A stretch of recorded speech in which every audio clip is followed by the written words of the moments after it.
안녕하십니까. 행정법 15번째 문제풀이 시간입니다. 이번 시간에는요, 213페이지 79번부터 나가도록 하겠습니다. 제15강입니다. 다음 중 대집행이 가능한 경우는 이렇게 돼 있죠. 이런 문제도 잘 출제될 수가 있는데, 1번 보세요. 대체적 자구의무다. 이렇게 돼 있죠. 자구라는 것은 부자기와 반대된 말이죠. 그죠? 네, 부자기와 반대되는 말이죠. 그래서 어떤 행위를 하는 것 이렇게 해석되고, 부자기는 뭐뭐 행위를 하지 않는 것 이렇게 해석된다고 그랬죠. 자, 그래서 대체적 자구 의무 대집행 가능하죠. 두 번째, 불법 광고 판철거 의무 이게 있는데, 주로 좀 이런 거예요. 불법 광고 같은 경우는 주로 뭐냐면 경찰관 직무집행법 또는 경범죄입니다. 경범죄. 주로 경범죄에 해당하겠죠. 경범죄에 해당하고, 이런 것은 말이죠. 대체 집행이 가능합니다. 대집행이 가능하죠. 다른 타인을 통해서 또는 행정청이 직접 나서 가지고 그걸 철거하겠죠. 나중에 대집행 비용이라는 게 있어요. 대집행 비용을 청구하면 되겠죠. 이것이 바로 대집행입니다. 대표적인 것이 이제 건물 이전 의무죠. 이전 또는 철거 의무가 되겠죠. 그 다음에 건물 개량 의무도 있어요. 미관상 나쁠 경우가 있죠.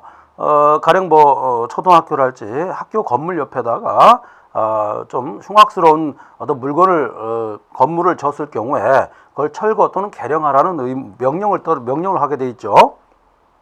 이런 경우에 당사자가 개량하지 않고 있을 경우에는 행정청 또는 제3자를 통해서 개량하도록 또는 개량함으로써 나중에 그것을 비용을 받을 수 있는 거, 이게 행정대집행이 되겠죠. 대표적인 것이 이런 거죠. 무허가 등 위법 건물 철거 의무가 있어요. 여러분들 무허가 건물일지라도 소유권은 인정된다고 그랬죠. 다만 그 무허가 건물이 허가로 바꿀 수가 있고, 그 다음에 무허가 건물을 철거하는데 일반 행정 공무원들이 가죠. 그런데 철거하지 않았을 경우는 행정청에서 직접 나서서 포크레인이랄지 아니면은 기계 중장비를 동원해서 철거한다든지 아니면 제3자를 통해서 철거할 수가 있다, 이런 얘기가 되겠습니다. 그 다음에 도로교통 장애물 제거 의무 이런 게 있어요. 이것도 대집행이고, 그 다음에 건축 위험물 제거 파괴 의무가 있어요. 잘못된 건물은 요즘에는 건물을 파괴하는 것도 있죠. 다이너마이트라든가 이런 폭발물을 이용해서 전체 건물을 한꺼번에 파괴하는 그런 의무도 있는데, 만약에 그 건물을 파괴했을 때 그 비용은 누가 됩니까? 바로 의무자가 된다, 이런 얘기가 되겠죠. 자, 79번 중요합니다. 79번과 이제 80번이 매우 중요한데, 80번은 대집행이 뭡니까? 불가능한 경우예요. 대집행이 이제 불가능한 경우는 주로 이런 거예요. 불가능한 경우는 대체가 불가능한 거 있죠. 대체 불가능. 이런 겁니다. 대체가 불가능한 거는 일단 할 수가 없습니다. 자, 1번 보세요. 비대체적 자구 의무. 자, 비대체적 자구 의무인데 대체할 수가 없는 거죠. 다른 사람이 할 수 없는 거, 이런 거죠. 의사의 진료 행위랄지. 어떤 사람이 의사 진료 행위 하지 않습니다. 그런 거를 행정청 또는 제3자가 가서 직접 할 수가 있을까요? 못 한다는 얘기죠. 그 다음에 2번 전문가의 감정 의무죠. 감정. 우리 법에서는요, 감정이란 말이 많이 나오는데, 감정은 뭐냐면 오관을 이용합니다. 오관을 이용해서 전문적인 판단하는 거, 전문적 판단을 하는 작용을 감정이라고 합니다. 그래서 감정 평가사랄지 감정사 이런 사람이 있죠. 이런 사람들은 전문적인 어떤 지식을 가지고 어떤 사건에 대해서 또는 사물에 대해서 평가하는 그런 직업을 가진 사람을 감정 평가사, 감정사 이렇게 얘기합니다. 이런 사람은 절대적으로 주관적이겠죠. 그래서 이 감정사가 판단한 것은 다른 사람이 또 판단하면 감정 가액이 달라질 수가 있습니다. 이만큼 매우 주관적이다, 이렇게 볼 수가 있죠. 자, 다음으로 토지 또는 건물의 인도 의무. 야, 인도에다 줄 그세요. 건물에 대한 철거라든가 계량 같은 경우는 이거와 말이죠. 인도 의무는 또 다르다. 인도 의무. 인도 의무 같은 경우는 소유권을 넘겨주는 거 아니겠어요? 그죠? 자, 건물이 있는데 건물을 철거하는 것은 소유권을 넘겨주는 건 아니죠. 예를 들어서 건물이 있는데 A라는 건물이 있는데 이 건물을 철거했다고 해가지고 이 건물이 등기부상에 없어진 것이냐, 그건 아니라는 거예요. 그러나 이 소유권 인도는 구소유자가 신소유자한테 넘어가면은 소유권이 없어지는 거죠. 이런 개념에서 다르다 이렇게 볼 수가 있습니다. 자, 3번 중요합니다. 토지 또는 건물의 인도라고 줄 보세요. 다른 말로 명도란 말도 가끔 쓰는데요. 인도와 명도는 약간의 뉘앙스의 차이점이 있어요. 특히 명도라는 것은 일제시대 때, 일본 침략기 시대 때 물건을 인도하는 또는 토지 건물을 인도하는 그런 의미로 사용됐었습니다. 일본 말이죠. 자, 그 다음에 이제 법정 증인 출석권이 있는데, 우리 법에서는 말이죠. 16세 이상이 된 사람은 선서함으로써 증언할 수가 있어요. 이걸 증인이라고 그럽니다. 증인은 말이죠. 법정에 나가서 증언할 수 있는 권리가 있습니다. 자, 이런 거죠. 법정 증인 같은 경우는 뭡니까? 누구나 증인이 될 수가 있지만 증인 적격을 가진 자죠. 증인 적격을 가진 자만이 법정에서 증언할 수가 있습니다.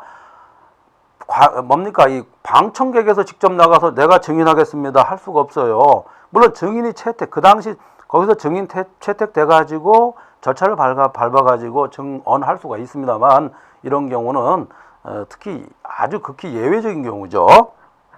자, 알아두시고 그 다음에 5번 보세요. 의사의 진료 의무. 의사의 진료도 사람마다 다 다르죠. 항상 똑같은 결과가 나올 수가 없죠. 예를 들어서 암 같은 경우도 그렇죠. 어떤 의사는 뭐 암이 없다고 했다가 어떤 의사한테 가니까 암 말기다 이런 경우 많이 봤죠. 이것처럼 의사의 진료 행위는 아주 특정적이고 주관적이다 이렇게 볼 수가 있습니다. 그 다음에 구규림 퇴거 의무. 자, 줄구세요. 이런 건 좀 특별한 거니까 이런 거는 대집행이 불가능하다. 그 다음에 이제 부작위 의무 같은 경우도 안 되죠. 그 다음에 건강진단 또는 신체검사 받을 의무. 자, 제3자를 통해서 신체검사 받게 한 경우도 있죠. 일종의 몸바지 비슷한 겁니다. 몸바지. 다른 사람을 이용해서 노동의 대가를 주고서 그 사람 보고 대신 뭐 과거에 이제 여러분들 국사 시간에 배웠을 겁니다. 군포랄지 병역에 의무할 때 다른 사람 대신 보내는 거 이런 거 있지 않습니까? 돈이 많은 사람들이 그런 폐단이 발생할 수 있어요. 그 다음에 이제 무허가 영업 안 할 의무, 그 다음에 야간 통행 금지 의무 같은 거 있어요. 이런 거는 대집행할 수가 없죠. 그 다음에 수인의 의무. 수인이라는 것은 임미시온과 관련되는데 이건 뭐냐면 예를 들어서 이런 겁니다. 다소 또는 약간의 소음 있죠. 약간의 소음이라든가 그런 불쾌감 이런 게 있을 거예요. 사람마다 다르죠. 이런 것은 일정 부분 참아야 된다. 이런 의미예요. 참는 건 사람마다 다르죠. 바꿀 수가 없습니다. 예를 들어서 노약자가 참는 것과 건강하고 그 다음에 젊은 사람이 참는 것과 그 다음에 아주 어린아이 있죠. 조그만 어린아이가 굉음소리 있잖아요. 그런 굉음소리에 놀랄 수도 있죠. 그러나 젊은 사람들은 별거 아니네 하고 넘어갈 수도 있단 말이에요. 이런 경우에는 모두 대집행이 불가하다 이렇게 봐야겠죠. 그 다음에 전염병 예방 접종 의무가 있어요. 이것도 예를 들어서 얼마 전에 메르스라는 그런 병원길이 와가지고 메르스가 퍼졌었는데 이런 것도 메르스 걸린 사람이 또는 메르스 걸릴 가능성이 많은 사람이 을 대신해서 다른 사람이 먼저 그 주사를 맞을 수가 없는 거 아니겠습니까? 이런 문제가 또 발생할 수 있다. 그래서 3번 모두 대집행이 불가하다 이렇게 봐야겠죠. 알아두시기 바랍니다. 자, 81번입니다. 과징금 나와 있죠. 별표 4개입니다. 과징금은 말이죠. 제일 많이 출제됐던 건 뭐냐면 이중 처벌할 수 있는가 이게 많이 출제됐어요. 과징금과 형사처벌을 병과할 수 있는가가 가장 많이 출제됩니다. 가장 많이 출제됐고 병과가 가능하다. 자, 1번 보세요. 과징금은 형사처벌과 병과에도 이중처벌 금지 원칙에 위반되지 않는다. 알아두시기 바랍니다. 자, 근데 3번을 보시기 바랍니다.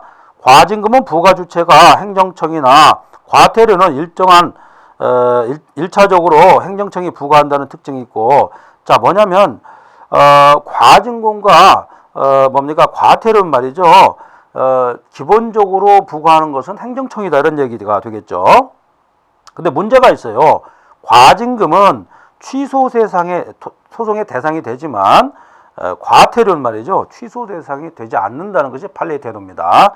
자, 3번 틀렸습니다. 자, 4번 보세요. 공정거래위원회가 과징금을 부과할 수 있도록 한 규정은 헌법에 위반되지 않는다. 맞습니다. 그렇게 보시면 되겠고, 그 밖에 5번 판례도 좀 알아두시기 바랍니다. 그래서 이 과징금에 대한 판례를 한쪽에 이렇게 몰아서 제가 판례를 한번 정리해 봤습니다. 답 3번이 되겠죠? 틀린 것. 자, 215페이지 82번입니다. 다음 중 틀린 걸 골라라 했죠. 과세 처분과 관련해서 쭉 나와 있는데 2번을 한번 보시기 바랍니다. 개별법상 납세고지에 대한 별도 규정이 없어도 국세징수법에 의해서 말이죠. 납세고지 요건을 충족하지 못했다는 겁니다. 이럴 때는 뭡니까? 이런 경우에도 과세 처분상에도 헌법상 적법 절차 원칙이 적용된다는 걸 의미한다. 이렇게 판결한 바가 있습니다. 알아두시고. 그 다음에 3번 보세요. 행정청이 면허를 취소하는 처분을 한 경우에는 처분의 근거 및 위반 사실을 적시해야 된다. 그렇죠. 어떤 근거에 의해서 위법한가를 잘못됐는가를 위반했는가를 적시를 해야겠죠. 만약에 이런 것을 빠뜨린다면은 위법하다 이렇게 본 겁니다. 판례가 그렇게 봤다는 겁니다. 다음으로 6번입니다. 행정청이 세액 산출 근거가 기재되지 아니한 세액이죠. 또 세역 이렇게 얘기했는데 납세 고지서에 따른 부과처분을 했다면 이런 강행법규 위반으로 취소 대상이다. 자, 산출 근거가 있는데 그걸 기재하지 않으면 안 된다는 겁니다. 자, 알아두시기 바랍니다. 이때는 강행법규 위반이다. 강행법규는 위반하면은 무조건 불법이 되는 것입니다. 물론 임의법규도 있는데 임의법규는 위반해도 불법은 안 되는 것입니다. 자, 7번 보세요. 7번하고 8번이 틀렸습니다. 자, 7번 행정청이 말이죠. 임의로 출석한 상대방의 편을 위해서 구두로서 면허정지 사실을 고지했다. 이러한 것도 면허정지 처분의 효력이 있다 그랬는데, 자, 면허정지 뭡니까? 처분의 효력은 말이죠. 구두로면 안 됩니다. 그래서 문서로 해야 된다. 이렇게 보시면 되죠. 7번 틀렸습니다.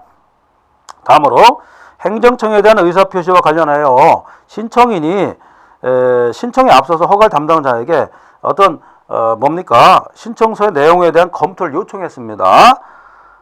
이런 것은 명시적 또는 확정적 신청의 의사표시를 한 것으로 볼 수 있다. 이렇게 됐는데 없다가 답입니다. 즉, 저 줄구세요. 신청서의 내용에 대한 검토를 요청했다. 이것은 묵시적이다. 또는 뭐랄까요? 불확정적으로 한 것이다. 이렇게 볼 수가 있죠. 묵시적 또는 불확정적 이렇게 봐야겠죠. 알아두시기 바랍니다. 자, 7번 같은 경우는 구두로 하면 안 된다. 그 다음에 8번은요. 신청서 내용 검토 정도는 명시적인 어떤 신청으로 볼 수가 없다. 의사표시로 볼 수 없다. 이렇게 보시면 되겠습니다. 자, 83번입니다. 역시 박스 문제 나와 있죠. 다음 중 틀린 걸 골라라 했죠. 83번 답 몇 번으로 할까요? 답을 3번으로 해주시기 바랍니다. 5번과 6번이 틀렸습니다. 5번 보세요. 행정청이 당사자에게 의무를 부과하거나 권한을 제한하는 처분을 하는 경우에 있어서 사전통지 줄구세요. 의견 제출 기회를 두지 않아도 위법하지 않다. 자, 사전통지와 의견 제출 기회 뭡니까? 한마디로 말해서 행정 절차가 되겠죠.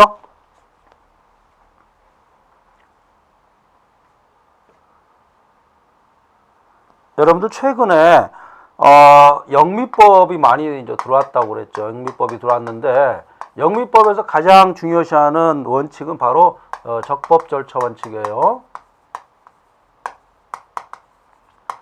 우리 행정절차법도 말이죠. 상당한 부분 영미법의 영향을 받았다고 볼 수가 있어요. 물론 대륙법의 영향도 많이 받았습니다만 특히 20세기 후반부터 21세기 초반에 많은 격변기를 거치는데 대부분이 다른 법도 마찬가지입니다. 다른 법 대부분이 다 영미법의 어떤 원칙을 많이 수용했습니다. 그 중에 대표적인 것이 바로 적법절차 원칙인데 적법절차 원칙은 왜 중요하냐면요. 특히 국민 참여가 중요하다. 국민 참여적 어떤 입장, 뉴 거버넌스 입장이죠. 그죠? 이런 입장인데 최근에 이것이 엄청나게 부각되고 있다 이렇게 볼 수가 있어요. 그 대표적인 것이 바로 뭡니까? 사전 통지 또는 의견 제출 기회입니다. 사전 통지와 의견 제출 기회는 바로 국민의 참여를 도모하고자 하는 그런 방편이다 이렇게 볼 수가 있습니다. 자, 이런 경우에 제출 기회 주지 않으면 위법하다 이렇게 볼 수가 있고요. 자, 6번 보세요. 행정청의 퇴직연금이라는 게 있습니다.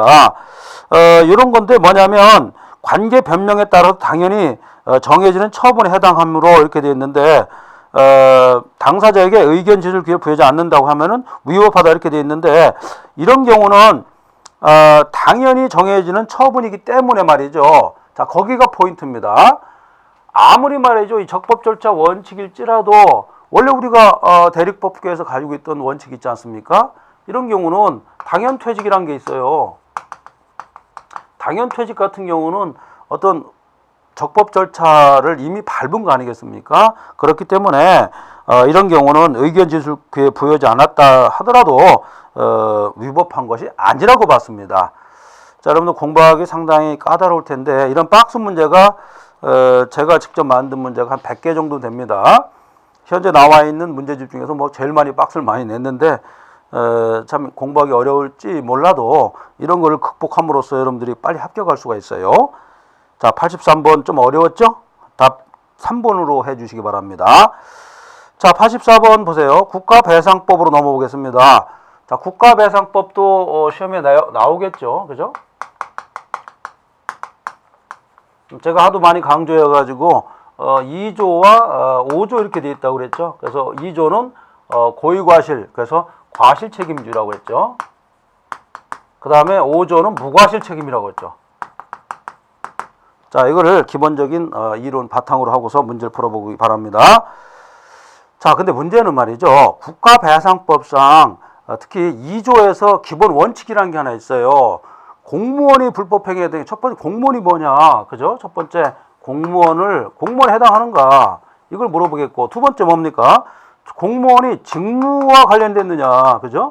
직무 수행 중에 직무를 하다가 불법행위했느냐 이런 얘기가 되겠죠. 만약에 직무를 수행하지 않았으면은 국가배상법 2조가 적용될 여지가 없겠죠.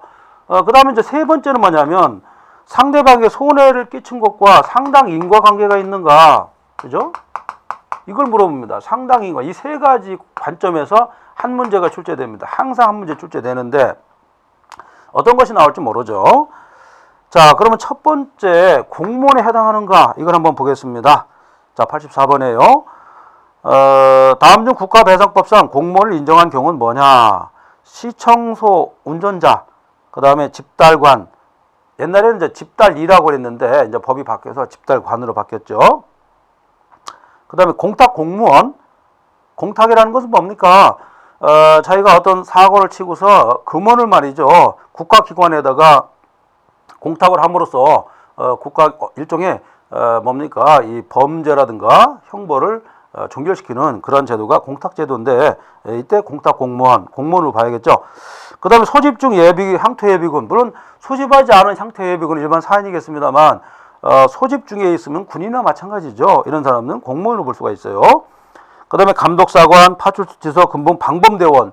최근에는 뭐 방범대원이 그렇게 뭐 활성화 안 됐습니다만 군부 시절 또는 과거에는 말이죠. 방범대원도 일종의 공무원 역할을 했던 겁니다. 그 다음에 미군부 근무하는 카투사도 물론 군인이니까 공무원에. 그 다음에 이제 교통 할아버지가 있어요. 검사, 당연히 공무원이 되겠죠. 그 다음에 소방공무원, 당연하죠. 그 다음에 과거에는 말이죠. 철도 간수가 있었어요.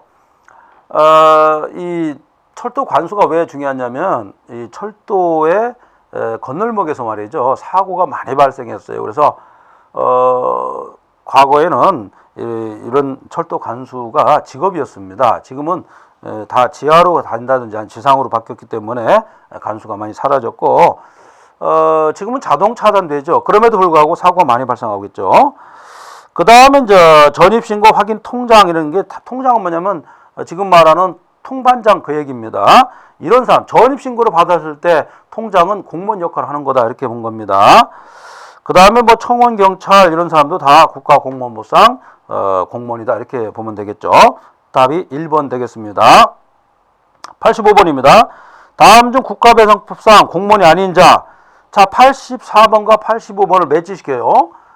제 문제집의 특징이 이쪽 아니면 이쪽이 시험 나오니까 그걸 매치시켜가지고 바로 다음에 문제를 냈어요. 그렇기 때문에 여러분들이 사실 이 문제집만 가지고 정리해도 기본수 없이도 말이죠.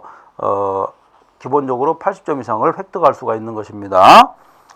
자, 공무원에 해당하지 않는 자 이렇게 됐는데, 의용 소방대원, 소방대원인데 의용 자기가 원해서 한 거 아니겠습니까? 그 다음에 단순 노무자, 그 다음에 시형버스 운전사, 그 다음에 아르바이트자, 그 다음에 공무집행 자진 협력자. 뭔가 뉘앙스가 어떤 시험을 봐서 들어온 사람이 아니겠죠. 이런 사람들은 국가공무원법상 공무원이 아니다 이렇게 본 것입니다. 따라서 이런 사람들은 뭡니까? 국가배상법에서 말하는 공무원이 아니다 이렇게 본 겁니다. 답 2번 해주세요. 자, 그리고 우리가 이제 두 번째 다룰 게 뭐냐면 이걸 다뤄야겠죠. 직무 관련성 있는가 얘기죠. 자, 86번과 그 다음에 87번 이 문제 되겠죠. 자, 국가배상법상 직무 관련성 인정한 건 뭐냐? 자, 86번 모두 다 인정했습니다.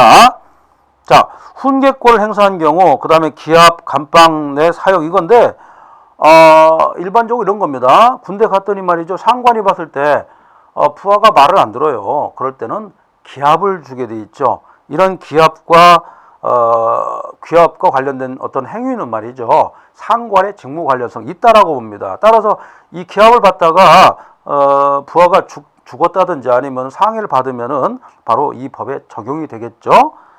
자, 그 다음에 군인의 훈련 중, 휴식 중 꿩을 사냥했다 이런 겁니다. 이것도 직무 관련성을 인정했습니다. 과거에는 말이죠. 비둘기라든가 꿩 사냥을 했습니다. 실질적으로 했는데 지금은 이런 사람 없죠. 과거에 이런 사고가 많이 있었죠. 그 다음에 바본을 보면은요, 시위 진압 중 전경이 조경수를 훼손했다, 짓밟았다.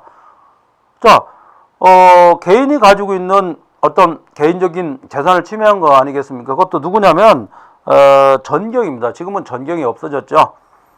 전투경찰이, 개인이 가지고 있던 어떤, 조경수를 짓밟아가지고 파손한 사건, 이때 직무 관련성 인정했다, 이렇게 봅니다.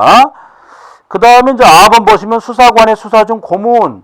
자, 이거는 고문 사건인데, 박종철 사건과 관련이 있어요. 무슨 얘기냐면은 수사 과정에 예중에 물고문이라든가 고춧가루 고문이 많았죠. 이 고문 때문에 만약에 사람이 죽었다 그러면은 그 사람은 어떻습니까? 국가에 대해서 배상 청구할 수 있다 이런 얘기가 되겠죠. 그 다음에 이제 카본 보면은 공무원의 직무를 하면서 수뢰를 했단 말이에요. 뇌물을 받죠. 여러분들이 이제 앞으로 이제 공직으로 나가면 가장 조심할 게 뇌물입니다. 뇌물과 가장 대립되는 개념이 뭐냐면 선물이라는 게 있어요. 선물. 근데 최근에 공직 기강 때문에 선물도 못 받게 되어 있습니다. 모든 공무원이 그래요. 교육 공무원을 비롯해서 일반 행정직 공무원, 정무직 공무원 모두 요만큼의 선물에도 받으면은 바로 이게 뇌물이 될 수가 있습니다. 과거에는 뇌물이 되는 기준이 있었어요. 가령 액수로 따지면 35,000원 이상, 그 다음에 직무 관련성도 거의 평가를 좀 낮게 했었는데 지금은 어떻습니까? 선물 자체도 뇌물이 될 수 있다 이렇게 본 겁니다. 자, 그렇게 보시고 그래서 86번은요 문제 1번이 답입니다. 자, 219페이지에 87번 역시 중요하죠. 별표 4개입니다. 국가배상법상 직무 관련성을 부정한 건 뭐냐? 자, 이런 걸 잘 보세요. 되게 뭡니까? 이 내용이 주로 개인적인 문제죠. 개인적. 자, 1번 보세요. 결혼식 참석 군용차 운행. 결혼식이니까 사생활과 관련이 있죠. 줄 것이고. 그 다음에 개인 감정 총기 사용. 개인이 말이죠. 감정이 욱해가지고 총기를 사용했다. 개인적인 프라이버시가 관련돼 있고, 그 다음에 이제 다반 같은 경우도 좀 뭐랄까요. 남자분들 군대 갔다 온 분들은 많이 이제 한 경우도 있는데, 군의관이 좀 포경 수술하는 거 이런 것도 이러다가 이제 잘못돼가지고 상대방이 배상 청구할 수 있는가 없다는 것이죠. 군의관은 원래 이런 걸 하면 안 되겠죠. 그 다음에 공무원 휴식 중이죠. 휴식으로 바꾸시고 휴식 중 비둘기 사냥. 자, 아까하고 다르죠. 86번에 답을 보면 군인 훈련 휴식 중 이렇게 돼 있죠. 꽝 사냥이고 이번에 이거는 훈련이 아니죠. 군인이 휴식하는 도중이고 아까는 훈련의 휴식 중이에요. 휴식 중에 비둘기 사냥했을 경우 이거는 직무 관련성이 없다라고 봤습니다. 그 다음에 이제 밥은 공무원이 압류 도중 절도했다. 이것도 마찬가지죠. 그 다음에 휴가 중 폭력했다. 자, 군인이 말이죠. 또는 공무원이 휴가 갔는데 그 뒤부터는 공무원이라는 지위를 상실했다 이렇게 볼 수가 있죠. 갔다 복귀하면 공무원이 되겠지만 이런 경우는 직무 관련성이 없다 이렇게 보시면 됩니다. 자, 4번 보세요. 공무원이 퇴근 후 음주난동. 자, 이미 공무원이 퇴근했으면은 공무원으로 볼 수가 없죠. 공무 집행할 때만 공무원이죠. 개인적인 일을 하다가 사고가 났을 때는 국가배상법 적용 안 된다 이런 얘기가 되겠습니다. 그 다음에 이제 하번도 보시면은 피해자 불법행위 가담 이것도 마찬가지죠. 불법행위 가담하면 안 됩니다. 공무원은 국가공무원법상 알아두시면 되겠죠. 자, 다음으로 이제 88번 국가배상법상 자기의무 인정한 것이 뭐냐? 요것도 나올 수가 있는데 요 중간에 말이죠. 직무와 자기의무 또 물어볼 수가 있는데 요 부분까지는 출제될 거로 보지는 않습니다. 뭐 어쨌든 보십시오. 자기의무 인정한 것 다 보시면은 답은 1번입니다. 모두 자기의무를 인정했다. 자, 보세요. 자, 220페이지 7번 보겠습니다. 담당 공무원, 등기 공무원이죠. 공무원이 등기 서류 위조 여부를 지나치면서 형식적으로 심사했다 이런 얘기예요. 이런 경우는 자기 의무를 인정했다. 뭐냐면 형식적으로 간과하면 안 되겠죠. 적극적으로 했어야죠. 그래서 모두 자기 의무에 해당한다 이렇게 본 겁니다. 자, 89번이에요. 역시 이번도 국가배상법상 자기 의무 부정한 거 물어봤는데 모두 부정했습니다. 1번 보세요. 담당자가 음주 단속을 함에 있어서 운전자가 요구한 바대로 곧바로 체열을 실시할 의무. 요거는 자, 곧바로가 포인트입니다. 곧바로 할 의무는 없습니다. 그래서 모두 자기 의무를 부정했다 이렇게 볼 수가 있죠. 자, 이런 경우 많죠. 이 혈액 알코올 농도, 혈중 알코올 농도라고 그러는데 곧바로 할 의무는 없다 이런 얘기죠. 알아두시기 바랍니다. 담당자가 말이죠. 일정의 약간의 뭐 시간 텀을 줄 수가 있죠. 이런 경우도 있습니다. 알아두시고. 자, 다음으로 이제 90번과요, 91번 이렇게 나오는데 이거는요, 상당 인과를 물어본 겁니다. 그래서 자, 90번 보세요. 1번부터 5번까지 있는데 모두 상당 인과관계를 인정했습니다. 자, 4번 보세요. 탈영한 사람이 있었는데 이 사람들이 민가에 침입을 했던가 봐요. 이런 경우는 상당 인과, 그러니까 손해 발생에 대해서 상당 인과관계를 인정했다. 탈영한 경우죠. 알아두시고. 그래서 답 4번입니다. 자, 다음으로 이제 91번 국가배상법상 상당 인과 부정한 경우 뭐냐? 자, 거기 보면은 자, 3번을 보세요. 사병이 말이죠. 탈영하여 강도 살인했다는 겁니다. 아까 탈영하여 민가에 침입했을 때는 상당 인과관계 인정했지만 사병이 탈영해서 사람을 죽였다는 겁니다. 이런 경우는 상당 인과관계를 인정하지 않았습니다. 탈영과 알아두시기 바랍니다. 자, 222페이지 문제 92번 보겠습니다. 자, 지금은 뭐냐면 국가배상법 2조를 공부했고 그 다음에 국가배상법 5조로 넘어온 겁니다. 5조에서는 가장 중요한 것이 영조물에 해당할 것이냐, 이게 제일 중요했죠. 자, 국가배상법 영조물에 해당하는 것, 자, 모두 영조물에 해당하죠. 공중화장실, 공익을 위해서 있는 거 아니겠습니까? 그 다음에 철도 건물 과거에 이것도 공익, 그 다음에 도로도 공익, 가로수도 괜히 있는 거 아니죠. 가로수가 있음으로써 교통사고를 방지할 수도 있고, 저소지 마찬가지죠. 농수로 사용할 수 있고 공익을 위한 거죠. 하천 제방 마찬가지죠. 하천 부지, 그다음 홍수 조절 다목적 댐, 이것도 홍수 조절하고 그다음에 발전도 할 수가 있는 다목적이죠. 그다음에 매항리 사격장, 이것도 말이죠. 사실 영조물인데 매항리 사격장 때문에 나왔던 이론이 뭐냐면 반사적 이익에 공권화, 이겁니다. 반사적 이익이 공권화될 수 있다, 이 얘기입니다. 그래서 매항리 사격장 알아두고, 여의도 광장, 과거에는 지금 여의도 공원이 됐는데 과거에는 여의도 비행장이 있던 곳입니다. 이런 거는 영조물에 해당한다, 이렇게 볼 수가 있고, 태종대 유원지라든가 육조 이런 것도 역시 영조물이다, 이렇게 본 겁니다. 자, 여러분들은 92번 아니면 93번 한쪽을 공략해서 맞춰야겠죠. 93번 영조물에 해당하지 않는 걸 골라라 했는데 모두 해당하지 않죠. 미완성 육교, 옹벽, 그 다음에 구규림 같은 것도 안 되고, 그 다음에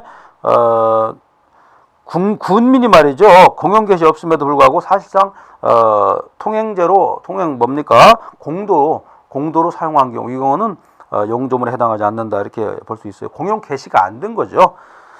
자, 그래서 93번은 답 4번입니다. 모두 영조물에 해당하지 않습니다. 알아두시고.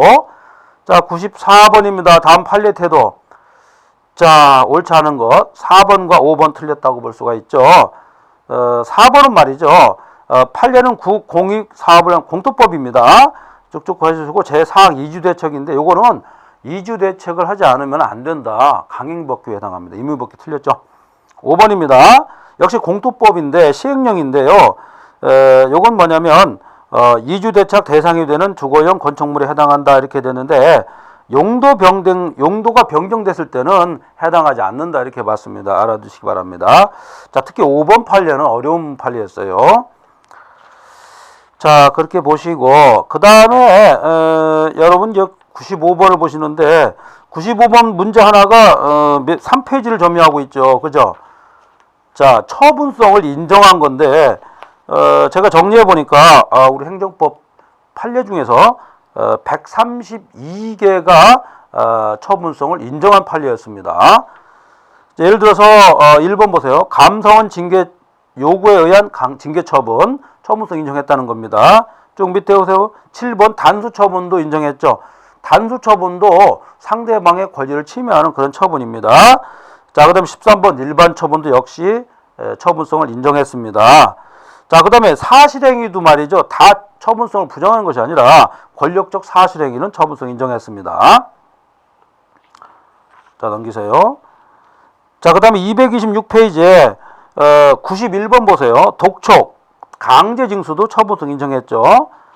자, 그 다음에 227페이지에 104번 건축물 대장상 작성 신청 거부를 했을 때, 거부 줄으세요.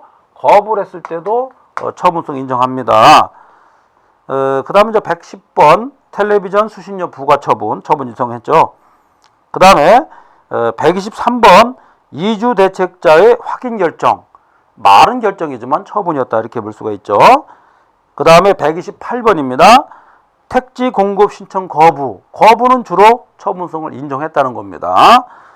그 다음에 마지막에 132번 체납 처분 절차상 압류를 했으니까 어떻습니까? 상대방의 재산적인 침해를 가져왔죠. 이런 경우는 처분성 인정했고, 처분성 인정하면 바로 항고소송, 즉 소송으로 갈 수가 있다, 이러한 여지를 남겼다, 이렇게 볼 수가 있습니다. 자, 이번 시간에 우리가 공부한 것은 뒷부분은 처분성을 많이 공부했고, 그 다음에 국가배상법 2조와 5조에 대해서 중점적으로 살펴봤습니다. 자, 이 부분은 권리구제를 받을 수 있는 거의 마지막 그런 절차라고 볼 수가 있어요. 특히 처분성이 인정돼야만 그런 절차로 나갈 수 있다, 이렇게 보시면 되겠습니다. 자, 여러분들 판례 내용을 제가 많이 정리해 놨는데 이 내용을 잘 숙지하셔가지고 행정법 실력을 업그레이드 하는데 기초로 삼으시길 부탁드리겠습니다. 여러분 수고 많이 하셨습니다.